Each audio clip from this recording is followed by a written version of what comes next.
This is Mick Foley. This is Harley Race. This is Shelton Benjamin. This is Mr. Wonderful Paul Orndorff. This is the Monster Abyss. And this is Daniel Bryan. This is JBL, and you're watching the MWF. Be there live.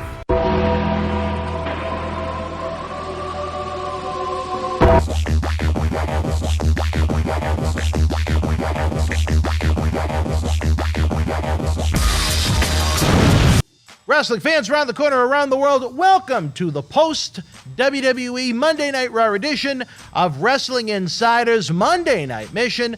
I'm Dan Marati, along with your host, the manager of former WWE Tag Team Champions Men on a Mission himself, Oscar. Oscar, how is the world treating you wherever you may be right now, since you're not only a man on a mission, you're a man on a move?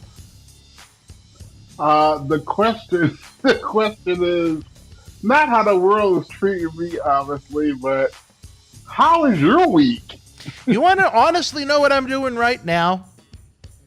Before we approach the 500-pound elephant in the room, I'm battling with Southwest Airlines right now on Twitter. And you know what? This has nothing to do with wrestling. If you're watching the premiere, you may find some humor in the real-life nonsense that we have to go through. But as you know, Oscar, I put through what was supposed to be 70 consecutive days at the studio, and it turned into 71 consecutive days at the studio. Did I tell you about my travel dilemma this week? No, I was going to ask you about that. You went down to Florida with your kids and wife, and where'd you stay? Where'd you go? What did you guys do? Well, Are you back? We got on the plane. And there were massive storms up and down the East Coast on, I think it was Wednesday, the day we were supposed to leave. So they brought me down into the plane. The little Marathis came down. But Linda suffers from extreme anxiety, hates to fly to begin with. Mm-hmm. Then the imbecile that they hired as a flight attendant on this flight started to talk in front of the passengers about how horrible of a flight it was going to be, how the turbulence was going to be terrible. And at that point, Linda found her inner ultimate warrior, grabbed her bag, and ran off of the fucking plane. Now, I had no idea what was going on. The kids had no idea what was going on. So I had to follow them off the plane. There was a long delay because of the weather, and I said to the, I guess gate agent would be the term, I said, how long do I have until we can get back on? And he goes, well, it's unknown at this point. So I had to track Linda down. She refused to fly whatsoever. And I'm like, do you know how much this cost? You know, not to consider her own personal feelings, I had to worry about the wallet. And you know what? I apologize because it was a tense couple of minutes. I didn't even know what was happening. So I wound up talking to, I believe her name was Meg. She was one of the supervisors there for Southwest in Boston. She was very kind. She offered to rebook us for the next morning at 5:50 a.m. or something horrible like that. But Linda refused. So we sat there. We talked. It wasn't happening. So I had to go. I asked for another supervisor. Meg was vanished, so I talked to a nice guy named Jose. Jose, he agreed with me. So the flight attendants, they're trained to try and diffuse situations like that and calm the passengers down, not scare them before they even begin the flight. So nice chat with Jose. He gave me all kinds of information. And at that point, we had to leave the airport. Only problem with that is, well, the bags were on the plane. So we had to go to baggage claim.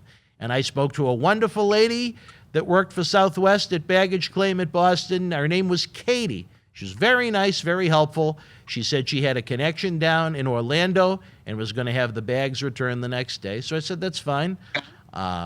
So the next day, the plan was to try and get the bags. Then we wanted to come up with something fun for the kids that she could handle by car because she didn't want to fly. My theory has always been, Oscar, and as a man that has flown probably millions of miles, I think you might agree, I've always said to her and the kids, I said, during rocky weather and whatnot, we've all flown through thunderstorms and snow and such. Don't get nervous unless you see the flight attendants get nervous. You know what I mean? They've seen it all. They've done it all when it comes to flying. You know what I mean?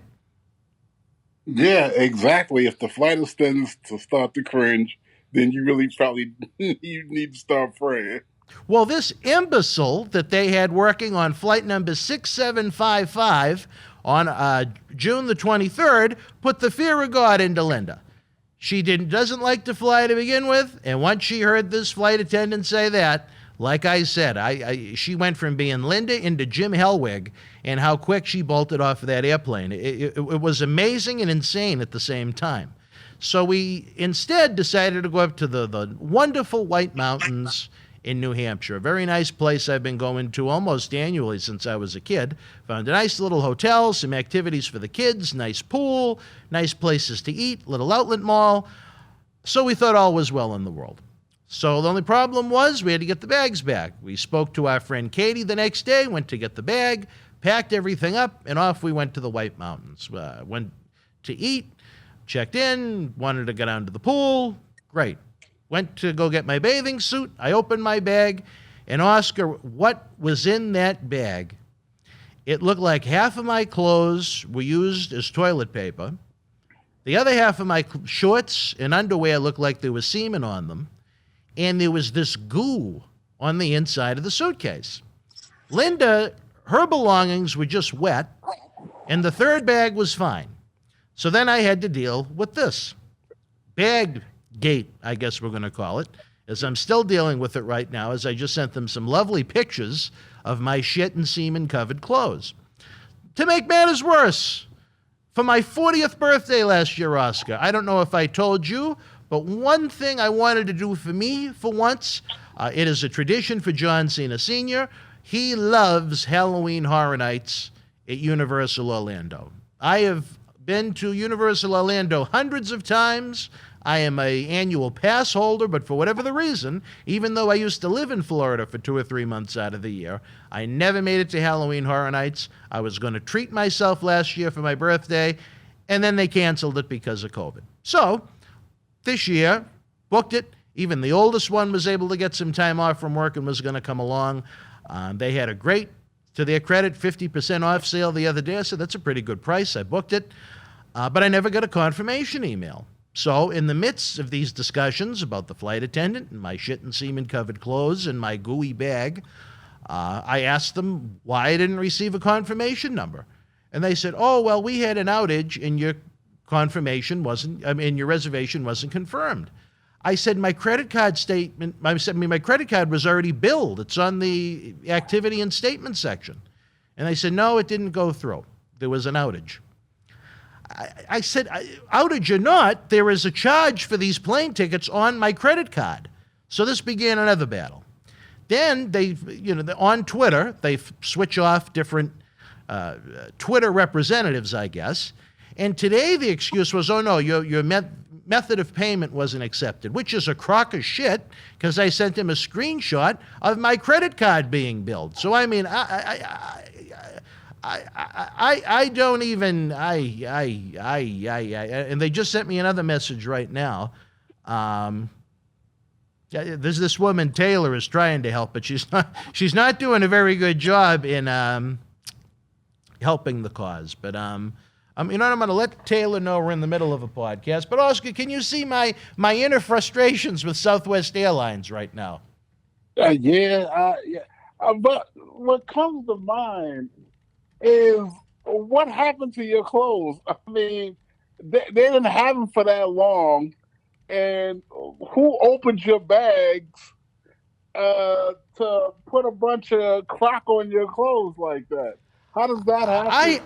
It obviously it wasn't feces, but I mean it's just what it looked like. It looked more like someone took a coffee or chocolate milk and just spilled it all over my clothes, and then there was this white substance all over the majority of my underwear and my shorts. My question is, who opened your bag? I have no idea. They opened your bags for that to even happen. It could have been in Logan. It could have been in MCO, Orlando International Airport. I have no idea.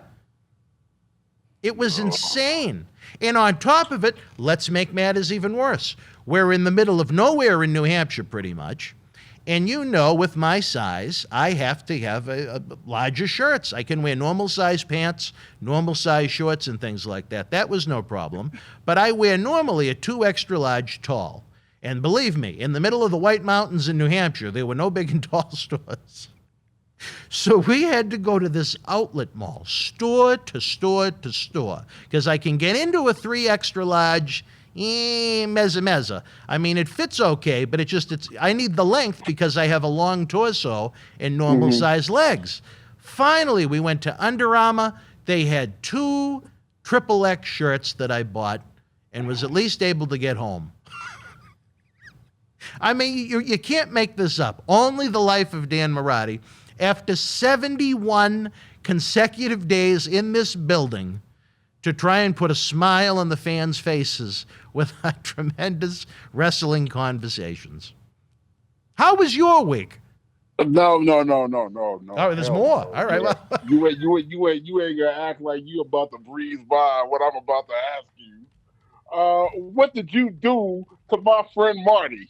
what did I do to your friend Marty? The problem is, what did you do to my friend Marty? What did Marty do to your friend Marty? Again, one of the worst nights I have ever had in almost 28 years of professional wrestling, 20 here in the Boston Wrestling MWF.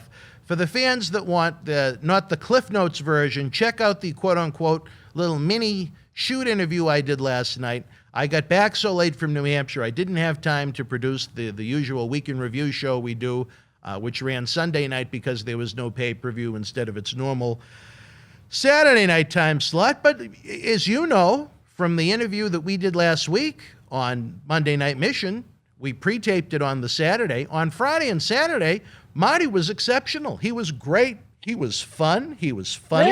He was engaging. We had a good time we went much longer than we usually do. We had a good time. But then on Sunday, Oscar, my dear God, he showed up at this studio and he just reeked of liquor. It took us over 4 hours to try and sober him up. 4 hours. We had a super fan in attendance, and thank the good Lord for our friend. I'm just going to call him P. I don't want to call him out and have people questioning him or wanting him to be part of interviews and so on and so forth. Just a great guy, a good human being. He got him a bagel. He got him coffee. We tried to get him outside for fresh air. The studio staff was absolutely bullshit. This was Father's Day, mind you, and they were spending the quote-unquote holiday at the studio with a drunk man that could barely speak. Before it all fell apart, I said, well, let me see how bad he is. We tried to do a watch-along of his match with the Rockers against the Twin Towers at Trump Plaza from WrestleMania 5, but he just slurred, and he couldn't.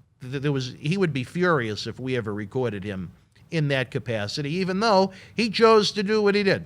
So we wasted 4 hours. We finally got him to be decent. We produced a couple of episodes that were so-so. Then, as you know, when it comes, or you don't know, I don't think you've ever been here for one of our live episodes. We have to take a break from taping because I have to set up all the social media stuff. And mind you, as I told you, we had no studio staff to do anything. So I had to set up everything in the control room to try and go live for the Hell in the Cell pay-per-view. So about 15 minutes before we were ready to go live, I was getting ready to make sure Marty's microphone was working and so on, and he vanished. There was no Marty Jannetty. I looked everywhere in this building for Marty. Nothing. No sign of him.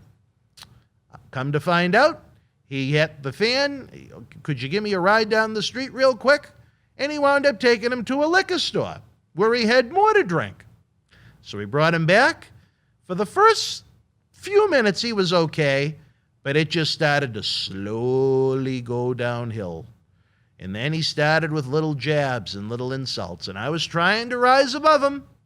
Like, what was Michelle Obama's phrase? When you go high, or when you go low, we go high, or however she spoke it. That was my mindset. But then he started about the money. Yeah, when you paying me, man? You know, you blocked the door so I couldn't even get in this studio, which was complete and utter bullshit. You know, you just don't want to pay me. Where's my money? Where's my money? I have never been insulted like that before in my life. I exploded. I got up. I left the set. I came into the room where, you know, I usually sit to do my busy work where I am right now. I got his envelope. I ran back in, and I literally threw it at him. I was so pissed off. I said, here's your money. Then at the end, well, we ended it very, very, very early because this was turning into an argument, hot and heavy, a complete and utter disaster. But he does, the cyber autograph signing. Then he said, I don't want the money from the autographs. I would not let him leave until he took the money from the autographs because he was going to have something to potentially bitch about on social media, drunk. So I threw that money at him, and he did take it. And then we just cut it, I don't know how early, at least an hour and a half early. The fans might remember better than me. It was just brutal. I wanted to kill Marty. And throughout the whole thing, he's threatening me. What would you do if I jumped over the table and choked you out? How would that feel? I said, I imagine it wouldn't feel very good if I couldn't breathe. Again, I probably am overstating how angry I got. I did, once the money thing came up, though, I exploded. Other than that, I tried to be assertive, I guess maybe is the best way to put it. And then it got worse on Monday. I thought I was rid of him. I thought I was done with him. I wake up to an email from JetBlue saying that his itinerary was canceled. On top of that, he was so drunk he lost his cell phone the night before, so there was no way to communicate with him. I started getting messages on social media from the sister he's living with while he recuperates, from the ankle surgeries, and I don't know why the itinerary was canceled, but around, I don't know what time it was not long before Raw, he resurfaced in Georgia, and she went and picked him up. From there, he's been out. How did he get home? The sister went and picked him up at the airport. But I mean, my dear God, Oscar,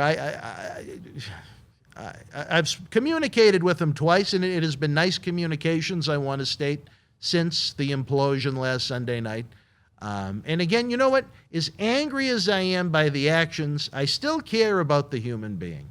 And I have gone to great lengths this week to try and give him 3 different platforms he can use to try and get the help that he desperately needs. Now, keep in mind, this man has gone through 2 major reconstructive ankle surgeries this year alone. He probably should have spread them out further, but that's a different story for a different time. So he's in pain 24/7, which I can understand with my CRPS that I have to deal with every day. I'm in pain every day. But I've never showed up ready to conduct content in a condition like that.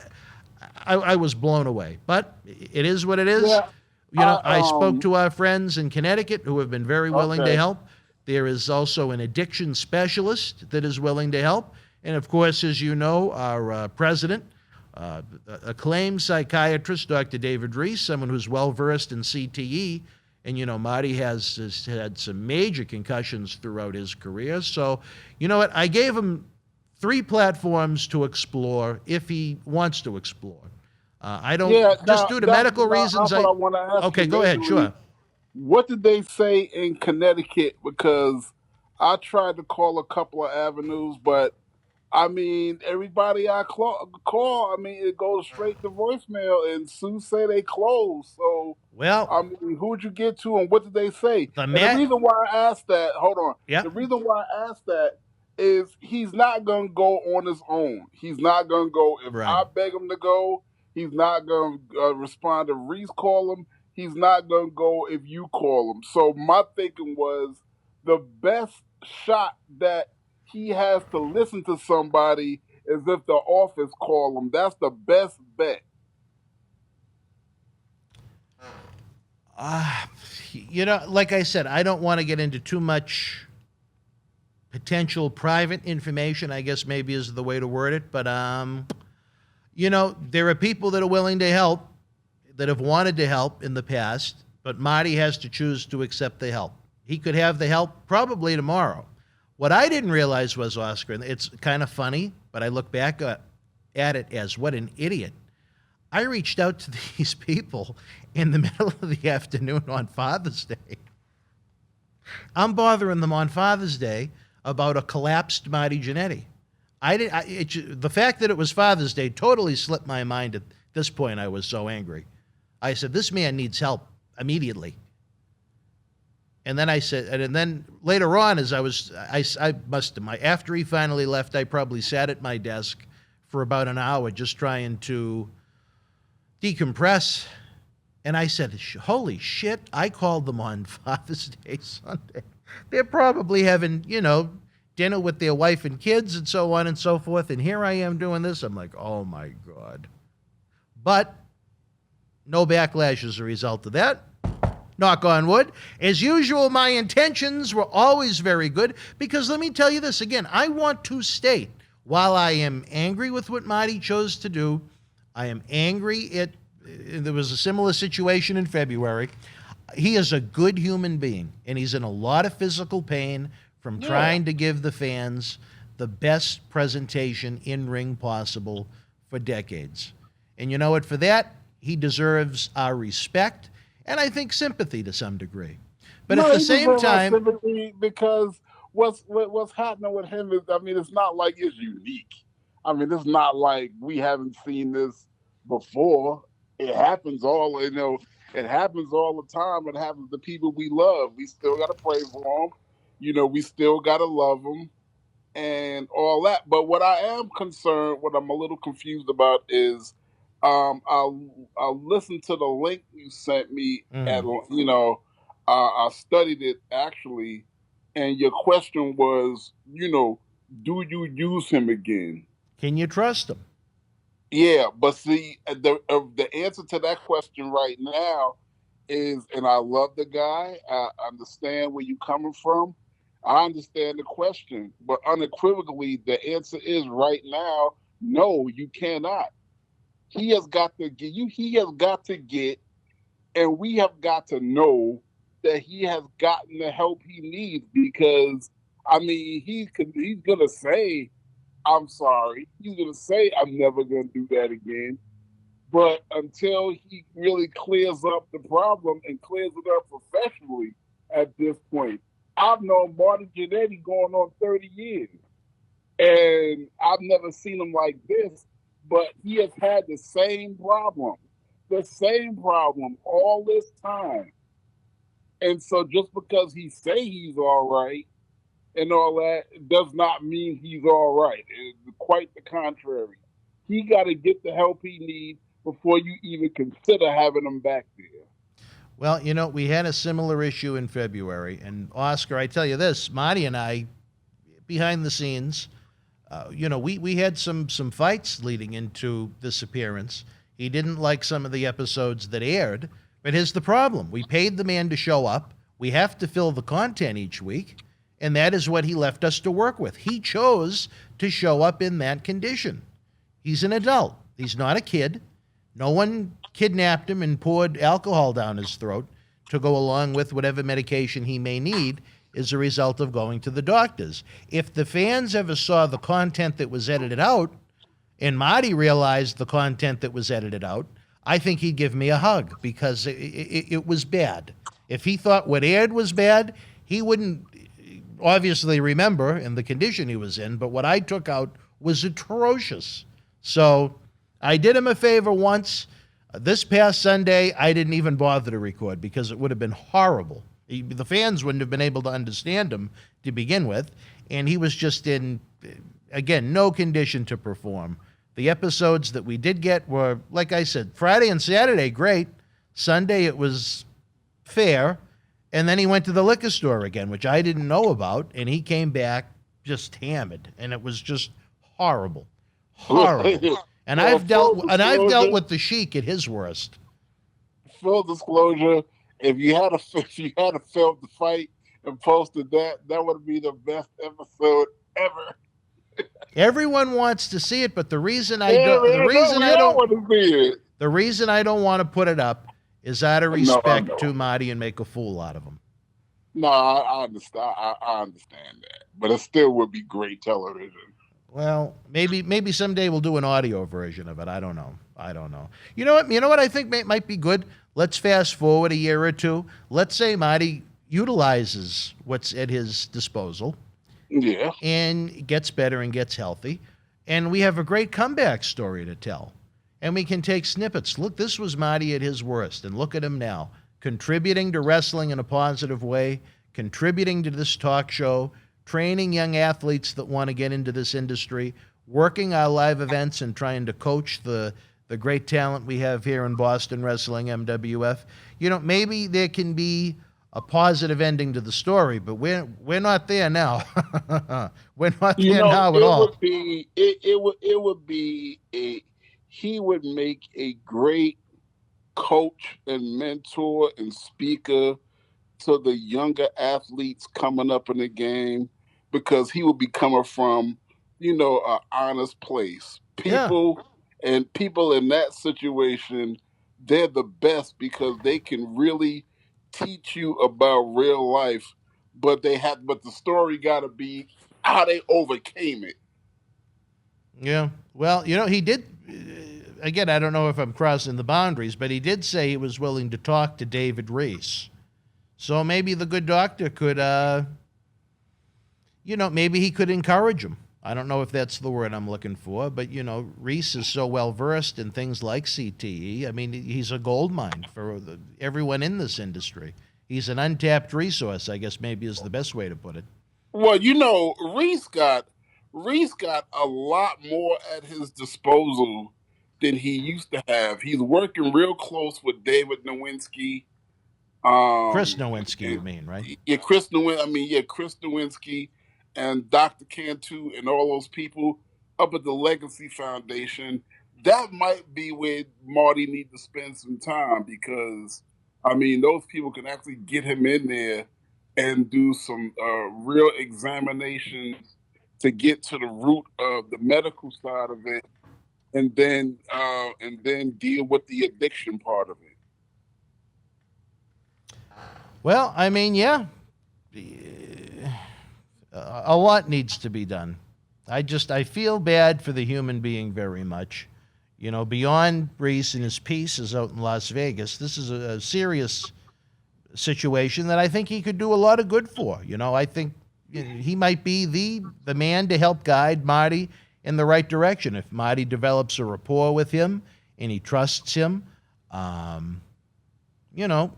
maybe Marty would be more open to accepting the other help that's available to him. I don't want to wake up one day and we see the WWE tweet, Yeah, exactly. You know what I mean? But therein lies the trick. See, there's a lot of people that can help him, but in order to get that help, you first got to seriously want to help yourself. We can't send men in white coats to go get Marty and force him into anything. He got to want to really, really, really, really get help first. God help those who help themselves. He got to want to really help himself, approach Reese, and take that resource seriously before anything can happen. But the sad part is, a lot of people, when they get like this, they would rather continue the course of that downward spiral, and that's what we got to pray that's not what's going to happen going forward. Yeah, I agree with you. And I just, I think you and we need to very soon do an episode related to the live wrestling. We had the board of directors meetings that you flew in for last week. There's a lot I think we need to talk about when it comes to the in-ring portion of Boston Wrestling MWF, what that means to our different talk show series. But, where you say Marty can't be trusted, I would say right now it probably would not be a good gamble to invest in him at a live event. But do you think the same should be said for the studio as far as the talk shows go? No, you cannot trust him to do nothing right now. Yeah. That man is not going into a bad place. He's there. Well, I guess the quote-unquote good news is we did tape, probably a couple of months worth of great content on his good days. Maybe we could hit the pause button on the show. We're still trying to figure out what to do with Tuesday because of Tony Atlas, but that's a different story for a different time. Maybe, I don't know how long these rehab programs last. I think they're usually at least a month, if I'm not mistaken. I don't look. You cannot deal with you cannot deal with that situation till it has been 100% resolved, and that there's no question about it. Nobody can tell you it's resolved. he definitely can't tell you it's resolved, because if you call them up and ask him right now, is he cool? Of course he's gonna tell Yeah, you, he's gonna. Yeah, I'm great. And then next thing you know, you're gonna be in the studio dealing with. And then too, here's the other thing: you got too many more resources and too many more individuals that you can count on to put your eggs in a basket that you're not sure of. Why take a gamble when you can get a sure bet? You got people that not going to give you no problems like that. Oh, definitely. But I can only hope for the best. Like I said, I know that I did everything I could to try and help the man, when at the same time I wanted to strangle him, if that makes any sense. But no, I mean, I got you 100%. But right now, like I said, you need to move on and concentrate the more positive things until that situation rectifies itself. Well, technically, we have a couple of months before we really have to worry about it. So I guess maybe that's the good thing, again, where we did tape a lot of good content on the days that Marty was, with it. I thought he was outstanding, as usual. He's a very engaging guest when he is of clear mind. We just need to make sure that we can get the Marty of clear mind. Like you said, taking his word for it. I mean, what are you going to do? He's in a bad place. He's a good human being in a bad place. I guess that's the way I want to stress it. There's some fans that want to make a joke out of it. They all, oh, please release the video footage. Why would I want to release the video footage? To make Marty look like an idiot so people can laugh at it? Nah, you don't want, nah. Exactly. You don't want to do that because, and at the end of the day, his contribution to our sports entertainment thing, deserves a lot more respect than that. Absolutely. And that's why he has a lot more highlights than he has lowlights. So you don't want to see nobody, of that caliber in the WWF. You don't want to remember him going out like that. So yeah, you want to give respect where respect is due, no matter what the situation is. Well, it's going to be interesting to see how it plays out. Again, I've communicated with him twice. The problem is his phone. Like I said, he lost his phone when he was up here. He was in such a bad condition, and I God only knows where it is.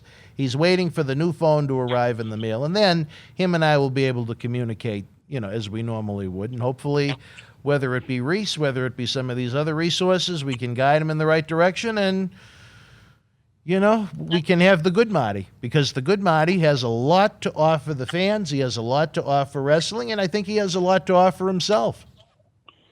Yeah, well, hopefully the good Marty will be back, but as they say in that situation, one day at a time. Well, I know the fans absolutely love the episode that we produced last week where the three of us you two, just kind of sat back and, relived the good old days and shared old stories, and it was really a fun episode. It's so sad what I walked into 24 hours later. You know what I mean? Yeah, but see, the thing is that an episode like that shows you that's who he really is, right? And that's the part of me that feels bad for him.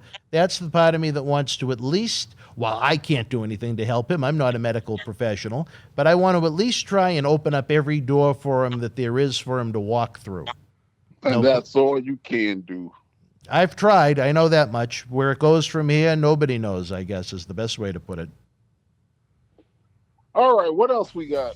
Well, there's a lot to talk about, Oscar, but how about this?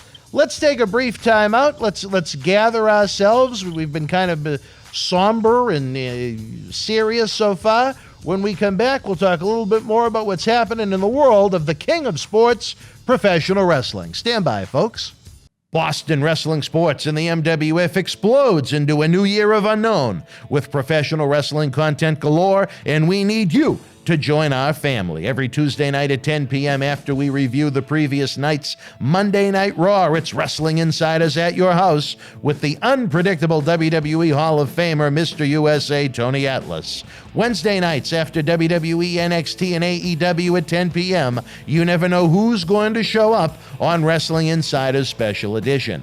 Every Thursday night at 10 p.m. after our NXT and Dynamite review, it's Marty Jannetty's No Holds Barred Sex, Drugs, and Rock and Roll journey through the 80s and 90s on Wrestling Insiders Party with Marty. Friday nights after the lights go down at the Thunderdome on SmackDown, it's John Cena Sr.'s Wrestling Insiders Fabulous Fridays. Plus, look for classic clips, bonus live episodes, pay-per-view watch-alongs, and more. If you want early, ad-free access to all of our Wrestling Insider talk shows, our acclaimed studio shoot interview DVD library, and to help keep wrestling legends working during the worst of times, for less than a cup of coffee at Starbucks, join our growing family at patreon.com/Boston Wrestling. Expect the unexpected in 2021.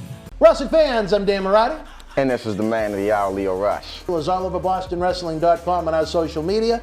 But Leo, brother, they got to check out some of this merch. They got to. Check it out, fans, right now, available on eBay. As the Demon, he became the first WWE Universal Champion at SummerSlam 2016. Here's your chance to own this limited edition collector's autographed art print, personally signed by Finn Balor, one of only 50 made, direct from our friends at WWE. Also signed by original artist Rob Schamberger. Help keep wrestling legends working. Get this awesome collectible for your wrestling collection now. Cheer! Why, hello! I would ask what was on your mind, but I already know. You want to know what has got my beard looking oh so majestic. And I'll tell you, it's sexy as hell beard care. Coconut oil, vitamin E oil, almond oil, both sweet and bitter, shea butter, it's all natural. Yes, JTG has actually come out with a high quality product, so support your boy by going to sahbeardcare.com and take one step closer to becoming sexy as wrestling fans, especially here in the Boston area, we want to thank our great friends at Red Rose for their support for all of our charitable endeavors and programming efforts. Red Rose is 2 years young and extremely thankful for all the support they've had from our neighbors here in Melrose and beyond for an amazing first 2 years. Red Rose thanks Melrose and all of the first responders who have fought the good fight and have never given up hope during these unprecedented times. We did it together. Follow Red Rose on Facebook for their anniversary special, facebook.com/Red Rose Melrose. You'll be glad you did. Open until 2 a.m. Red Rose will give you fresh, piping hot, mouth-watering food that'll put an ear-to-ear smile on even the toughest critic's face. Check out their full menu online at redrosema.com or give them a call, 781-620-1889. All right, wrestling fans, welcome back. We certainly hope you are saving the date. Saturday night, November the 13th, Memorial Hall, Melrose, Massachusetts. We're going to be talking a lot more about it. As I noted earlier, I think the VP and I should release an episode sometime soon about what went on at the Board of Directors meeting, some of the changes that have been discussed, some things that are happening on camera, behind the scenes, on microphones, off microphones, texts, emails, phone calls. The fun never ends, Oscar, as you know. Being on top isn't easy, brother. I do want to take a second All right. to congratulate John Cena Sr. because his boy, John Cena Jr., did an above and beyond job in Fast and Furious 9. Did you go to see it? I went to see it last night, me and a dreamy one, and I mean, I expected him to do a good job, but he really, really, really exceeded my expectations because he didn't just go in there and be a action star. He went in there with some real action chops. You were impressed, and you don't impress easy. Right. I was really impressed. And the next time I see him, I got to give him a pat on the back because, let me tell you what the difference. When Dwayne The Rock Johnson Dwayne go in and he can carry a movie. He can do action and stunts and have action-packed content, and that will make a whole movie, and the movie is good. But John Cena brought more than that to it. He brought some emotion to to his role. He brought some real, he brought some real excellent dialogue delivery to the role. Facial expressions and body movement, and he really made you feel like he was Dom Toretto's brother. And I just cannot say enough that he really rocked that. He really rocked that part in that movie. Well, maybe they're going to need you for Fast 10. You and Cena both rap. Could be a good combination, no? Nah, I can't see nowhere where I would fit in. I could see you in an action-adventure movie like that. But I believe if the Fast and Furious legacy continues, one more movie, at least two more, then just like The Rock lasted like 3 or 4 of those movies, John Cena is good for at least a couple of more. Well, good. I hope so. I actually, when we were away, I went to one of the more unique movie theaters I've ever been to. It was in a mall up in North Conway, New Hampshire, and I took the little one to see The Conjuring 3, which kind of scared the shit out of him a little bit. But I love those types of movies. I enjoyed it a great deal. But just an old school movie theater. It probably had maybe 50, 60 seats. There were little rows of 4, and the screen was really, really small. Bigger than the biggest HD TV available, but certainly not what you have come to expect nowadays with the movie theaters. But it was almost retro, and I liked it. We had fun going to the theater, and again, escaping my Southwest Airlines and Marty Jannetty reality for a couple of hours was good. Oh, yeah. No, but the whole thing is, it's funny that you say that. The whole thing is because of the pandemic, I haven't been into a movie theater for over a year. So just having that experience last night was great. Hey, hon, what did you think about John Cena's performance in Fast 9? I was telling him he did an above and beyond job. I'm sorry, what you say? Because you got to speak up. I agree. Okay, what did you like about it? Yeah, what did you like about it? I like the movie. No, we're talking about John Cena's performance. I was telling him that he really rocked it. I like it because you can see him. You can see in his acting how he's evolved from the small things that they had him do before, like in Daddy's Home, to now. A lot of growth as far as his part and his role and the emotional factor, and he just did a great job. You didn't think that he was a wrestler coming in as an amateur actor. He looked like an actor. And I said that, the difference between him and The Rock is The Rock relied on his acting skills through the whole movie, but John Cena actually lived that role. His facial expressions, his dialogue, and everything like that. He really proved to be an actor in that movie, and it surprised me. Well, I know Baby Marati wants to see it. I've seen a couple of the Fast and Furiouses, but certainly not all 9 of them. I'll have to get caught up. They're a fantastic series. You should see them all. I enjoy the ride that they have at Universal Studios in Orlando. That's kind of a fun ride that's not a roller coaster, as I refuse to do roller coasters, Oscar. That's a different story. Different story for a different time. But what do you think about, and again, Linda, she wanted, after 71 consecutive studio days, she wanted me to try and escape wrestling, but you know what? The wrestling drags me back in. Did you hear about all the releases yet again this week? No.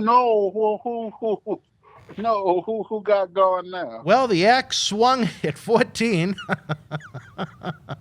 Mainly NXT and 205 Live talents, but it got the creative juices flowing in my mind, especially where President Reese put the fist down. He wants more live wrestling, no matter what that means to the talk shows. But again, I think you and I maybe will do an episode on that over the next week or two. But some names you will recognize. I think the biggest two would be Tyler Breeze and Fandango.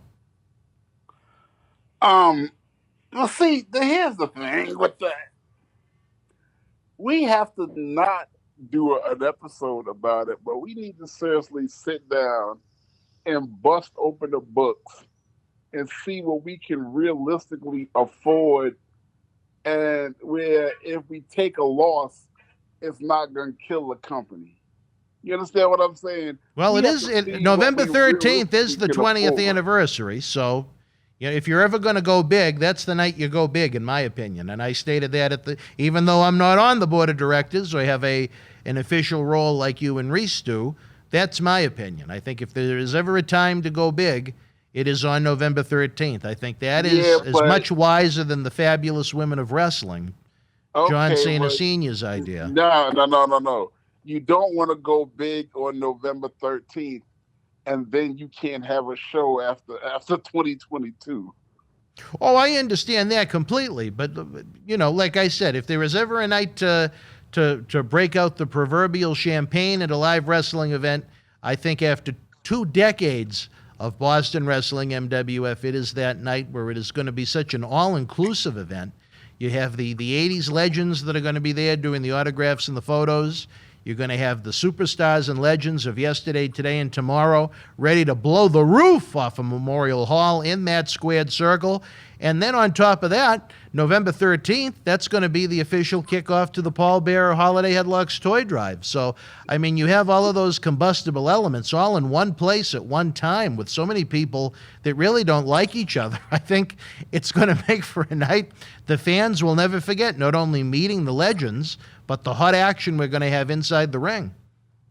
Yeah, but see, here's the one thing that what do we got, brother? You got to take into consideration. You're having that in addition to John Cena Sr. and his Vegas type gamble with this women's situation that I'm totally against, by the way. Well, I'm glad we agree. But I think Reese thinks he might get some more pieces out of it. I don't know. Okay, well, all right. Well, we tried to talk him out of it, but look, nothing is concrete. Like I said, we're going to have further discussions, but this was probably the biggest meeting we've had since the pandemic, where everybody was able to get together in the same room. But again, back to these releases. I mean, Tyler Breeze, when he was portraying his original NXT character, I thought, this is a guy, maybe he's not a pay-per-view main eventer in WWE, but he's a guy that could be main eventing Raw or SmackDown to set the main eventers up for the main events on the pay-per-views. Just totally wasted. I was told by a mutual friend the reasoning behind his burial, and it was just absolutely absurd and ridiculous and petty high school-like politics. And then they wound up putting him in a comedy tag team with Fandango, and, it was fun to go, da-na, da-da-da-na-na. Okay, you know what? But 2 really solid in-ring talents. Fandango, funny enough, he's a Northeast guy. He's from Maine, and I don't think I've ever met him. We're about the same age. I think he's a year younger than me. So I found that kind of odd, but whatever the case may be, I just wasted potential when it comes to Tyler Breeze. This is a guy that should have really enhanced WWE's television shows and instead was used as a goof. Would you care to see either of those individuals in Boston wrestling at some point? Well, not really, no, because I'm not a fan of either one of them. Really? All right. I didn't find them talented. Really? When they were on television. And I mean, if that's the way, when it comes down to the vote, I'm going to vote no. But of course, there's a board where I'm probably going to be outvoted. From the aspect of this, let me walk back my statement a second. I tell you this all the time. Anything and anybody that's fresh off TV or fresh off a TV memory, which means okay, they got buried, but they were still on TV from time to time. That's gonna be a draw. So I walk that back and say, yeah, I like to see him. Again, it's all about, like you said, the numbers at the end of the day. You know what I mean? Right. There's going to be a lot of 80s legends there. I don't know as far as how big they're going to go with quote-unquote current talent. Also released, there's a couple of guys you may remember from 205 Live. Tony Nese, he competed at WrestleMania 35 in New York City in his backyard. And Araya Davari, the younger brother of Sean Davari. Well, Tony Nese, I'm surprised because Tony Nese was good. He was one of, if not 205's breakout star at one point. Would you like to see him here in Boston wrestling? Yeah, I would like to see him, but I would like to see him under the right conditions, which means with the right opponent to really make an entertaining match. If we can figure that out, then it'll be a match people will talk about, and then they'll want to see him again. Well, maybe he could work with Reese on his non-wrestling endeavor, and there could be Nese's pieces along with Reese. Yeah, Reese's pieces.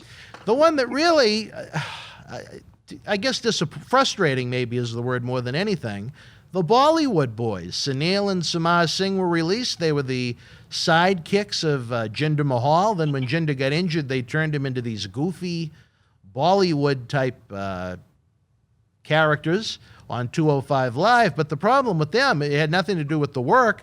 I think they're stuck in Canada because of the virus and the border issues. Well, let me tell you why I'm not surprised and why that's not a bad thing. Back in the 90s, and the reason why Mo got sent home, according to Vince, this wasn't true at the time, but Vince did give he did give the explanation that the tag team situation was too crowded. Mm. Now, that wasn't true at that particular time. There wasn't but so many. But it is true now. When the tag team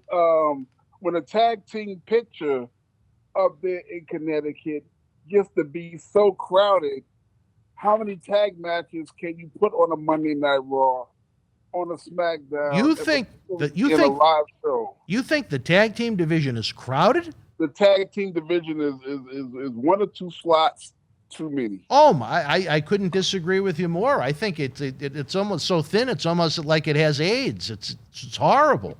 They only have 2 or 3 teams on each brand. It's terrible. They just throw guys together for no random reason. Then they break them up for no reason because we're going to talk about the creative before this episode ends. The creative is so out of touch with what wrestling fans want to see. I think tag teams are at a premium. With the Singhs, hopefully once they're able to get back into the United States, hopefully there's going to be a job waiting for them. They're very talented. They made Randy Orton look like $1 million when he had that championship feud with Jinder Mahal back in 2017.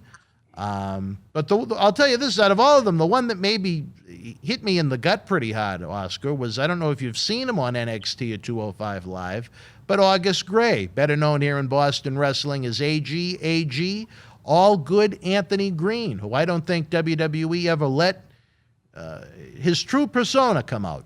He didn't really have a chance to. He was only there not even a year. Yeah, but see, the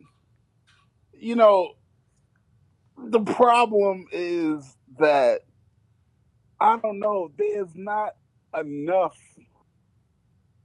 right now for your marquee talent to really do and shine. So, I mean, you got no choice but to thin the herd. I mean, there are people that I love to see.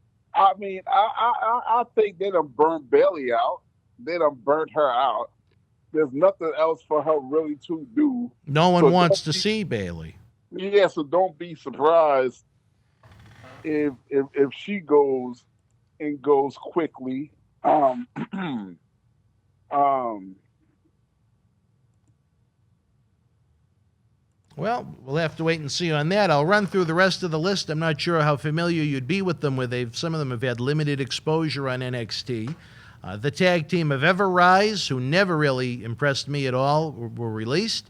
Kurt Stallion, I have no idea who that is. Arturo Ruiz, no idea who that is. Marina Shafir, though, kind of an interesting name. That is the wife of Roderick Strong in NXT. Also a good friend of Ronda Rousey and Shayna Baszler.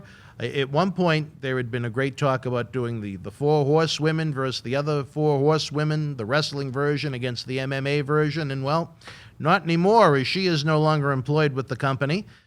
Tino Sabatelli, who had 2 different runs with WWE, a former NFL football player.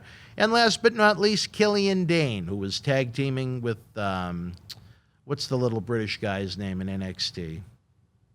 Drake Maverick. Killian also was part of the Sanity faction. He had a cup of coffee in WWE when WWE wanted to get the big post-WrestleMania pop and, bring up some new talent. And then they did absolutely nothing with the Sanity faction. And now Eric Young is out of a job. Wolf is out of a job. Killian Dane is out of a job. The only member left from Sanity is the now Superwoman, what's her name? Nikki Cross. I don't know if you saw that this past week where she was dressed as a superhero, Oscar. yeah, I mean, Were you impressed? no, I No. mean, when I see you see a superhero costume, I see the beginning of the end. Here is and I said that we did a Wrestling Insider Stern but Fair Sunday night program, and this where I spoke with WWE this week. This is no insider knowledge of a conversation I had with them, but I think what you're going to see here is eventually, considering the mindset of the creative team they have now, I think that Nikki is going to try and use her newfound positive superpowers to unpossess Alexa Bliss. And I think it'll be horrible, but I think that's the direction they're going in. I don't know. I really don't. Could you see something like that happening, Oscar?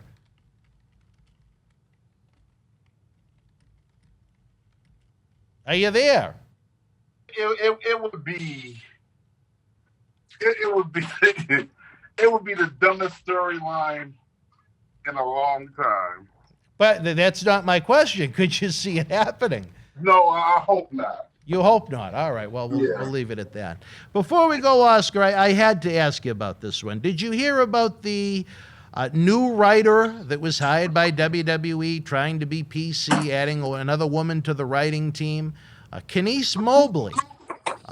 She was on a podcast called Asian, Not Asian, earlier this month. And she discussed being hired, not being required to know anything about wrestling before being hired. Let me read you a couple of quotes, then we'll get your thought on that. She said, "Yes, I have just been hired by WWE. Given the things that you know about me and my entire life and what I'm into, yes, that's surprising. Yes, also a surprise for me. They did not require me to know anything about wrestling, but I do have a background in film and comedy writing, and they're like, quote unquote, perfect. Come on in. So I am on the Monday Night Raw team. So there's Monday Night Raw and Friday Night SmackDown. And the people I know that are on it are Bobby. His name is either Bobby Ashley or Bobby Lashley, and I really should know that.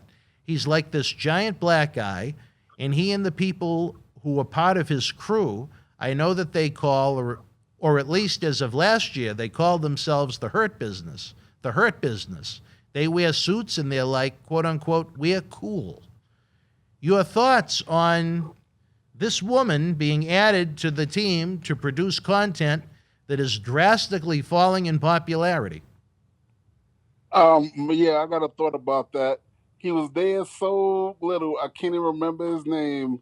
If you want to know how that's going to work for you, honey, ask, what was that announcer's name? We had that Adnan Virk. Ask Adnan Virk, and that's all I'm gonna say about that. Well, I guess the good news is she was released the next day. No. Once the comments came out online, she was brutalized on social Well, media. there you go. Well, there it is. I mean, but here's the problem, Oscar. If this Kenise Mobley was foolish enough to come out and disrespect the company she worked for, disrespect the talent that she's supposedly writing for, that doesn't even know their names or their backgrounds, how many other Kenise Mobleys do they have that are employed by them right now? No, I don't think they got. I don't think it's too many. I think this is an experiment that they try, and now with Adnan Burke and her, I would think that they are smart enough to learn their lesson. You know, I'm gonna tell you something. Tell me, brother. It really scares me. All right. With Vince not as hands-on as he used to be, I mean, really coasting towards retirement. If this is the direction we're going, and the moves we're making, somebody's in serious trouble. Yeah, and as someone that owns WWE stock, I don't like it. Vince would never. When Vince making all the decisions, the sole decisions, and he can listen to advice, but not run nothing by people. If this is the direction we going and the moves we making, I'm seriously concerned. Because he would never do nothing like that. Ever. Yeah, I just think it's them trying to be PC. Let's bring all these women on board so we can say we're, friendly to women and so on. But you don't. No. You don't agree with that. Okay. No, it's bigger than that. It's not a question of women or minorities or pride people or the LGBTQ community or nothing like that. It's a matter of getting seasoned individuals that know the wrestling business, that know how to make a Monday Night Raw, a SmackDown, and choreograph a live show into something fans want to see. Instead of all this, let's be politically correct. Let's bring this person in and try this experiment. Let's have the writers think outside the box and all this other kind of stuff like that. Because at the end of the day, it's not a TV program. It's a wrestling show. When you try to take that, when you try to turn a wrestling show into a TV program, then you want to wonder why Raw is only getting 1 million+ views? Yeah, you're not going to get an argument out of me. I mean, they have too many people that aren't familiar with what it is that we do. And until that changes, I don't see the popularity turning around. I don't know what you think about that, but... No, this is what I think. What do you think, brother? You sit Scott Steiner down and ask him, why did you torture Oscar for 2 years straight? You know what he'll tell you? What would he tell us? He didn't respect the business. Okay, if that's the answer to the question, I didn't respect the business, then what the hell are you doing with all these people now? Again, what was that woman thinking? Why could you imagine just being new on the job to begin with, something you've admitted you know nothing about, but geez, ha, ha, ha. Geez, they don't even require me to know anything about the show that I work for. Bobby Ashley's on. Because she didn't know no better. Well, good riddance to bad rubbish as far as I'm concerned. She can go screw herself. And that may sound stern, but you know what? I really don't care. I take what we do in this business very, very seriously, obviously, with the time and care that we put into it and to try and give the fans a great product and experience. For her to disrespect the athletes in WWE, for her to disrespect the people that work behind the scenes in WWE, for her to disrespect the fans that are watching a show that are being produced impartially by a woman that knows nothing about what we do, go to hell as far as I'm concerned. Screw her. See, and that has nothing to do with her being a woman. I'd say the same thing if it was a guy. That sentiment is shared to you by enough people that she's where she's at now. Fired. Unemployed, baby. Yeah, people who still have a stranglehold on the business share that sentiment, and you cannot come in and disrespect them like that, because people have worked too hard for too many years to build it up to what it is. Exactly. To let somebody come in and be disrespectful like that. And piss on them. But she didn't know no better. Well, you know what? I wouldn't do that with any job. Forget about just pro wrestling. I wouldn't do it with any job. I mean, could you imagine getting hired even at I don't know, Home Depot? I don't know anything about wood. I don't know anything about nails. I don't know anything about construction. I don't know anything about customer service. But you know what? They still hired me. I'll give you another example. Let's hear it, brother. The day I came in and I had one of my first matches, my whole ideal and my whole idea was, okay, wrestling's not real. Wrestling's fake. This, that, and the other. I didn't say that out loud, but that's how I acted. Mm-hmm. That's how I did in the match. And you know who taught me better? Who? Right, Rikishi. I went over by the head shrinkers as they was coming out, not respecting social distancing. I'll put it like that. and Rikishi will tell you, I came from Alabama, and he knocked me. I think he knocked me out because he hit me so hard. I saw a tornado and my dead grandma, and they told me, "Don't come near us like that again." Now, what did you say? Do you remember off the top of your head? No, I don't remember what I said. Didn't I tell you he almost knocked me out? Well, it obviously pissed him off an awful lot. Oh, I remember what I said. I said, I don't want to go to school, Mommy. I want to stay home and bake cookies with you, as I was falling down. Well, I don't know. But you learn your lesson. Yeah, exactly. I learned my lesson. Unfortunately, they didn't give her enough time to learn hers. They just fired her. Well, and honestly, she should have never been hired to begin with. Nope, but somebody was trying to do a new thing. Well, I just, you know what, they should send her, instead of sending her a bag of garbage, they should have put her in the bag of garbage and sent her home like some of the other talents had to go through. But it is what it is. Garbage bags. Oscar, what is going on in your world? I know you sent me an interesting video via text. I wasn't 100% sure what it was. I thought this might be a great chance for you to explain to the fans what you got cooking out in Indiana as the summer heats up. Yeah, it's I'm on a thing called Celeb VM where you got all kind of celebrities, even big names, that will send you greetings.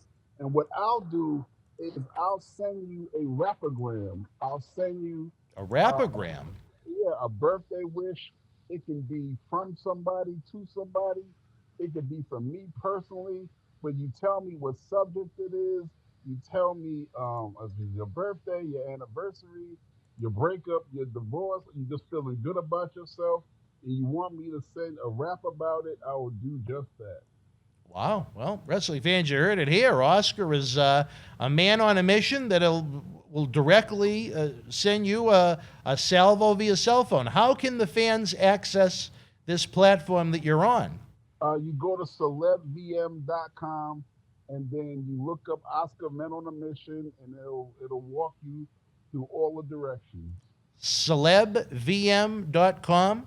Celebvm.com. All right, we're going to have to add that to the graphics the next time we update them. We certainly want the fans to know that you're available to do these greetings. I think it'd be a lot of fun. I know how you can come up with things, raps, right off the top of your head. Anyone that doesn't believe me, you know what? Oscar, I'm going to put you on the spot right now just to show people how good you are. Can I do this? Yeah, go right ahead, man. All right. We did not discuss this before we went on the air because I didn't even understand what it was that you sent me, so that would be kind of difficult. But let's say this, Oscar, come up with a rhyme about how we'd like to see Marty Jannetty a year from now.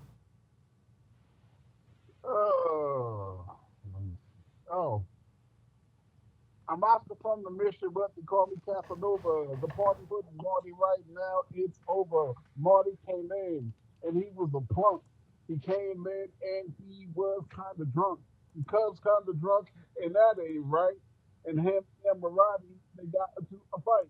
But time to say this, let me plant the seed.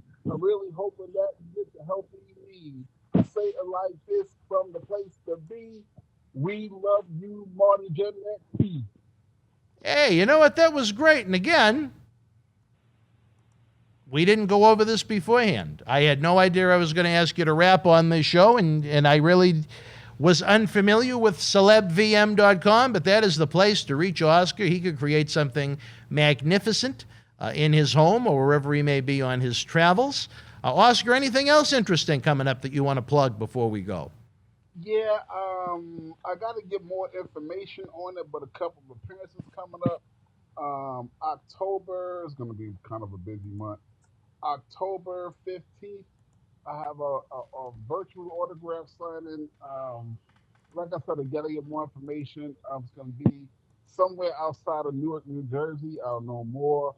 And the next day, the 16th, in Milledgeville, Maryland, there's a Celeb Fest with myself, Brutus the Barber Beefcake, and a whole bunch of really, really, really great names are going to be at the Celeb Fest right outside Baltimore on October 16th. So we're all going to be there to have a good time. So we invite everybody to come out.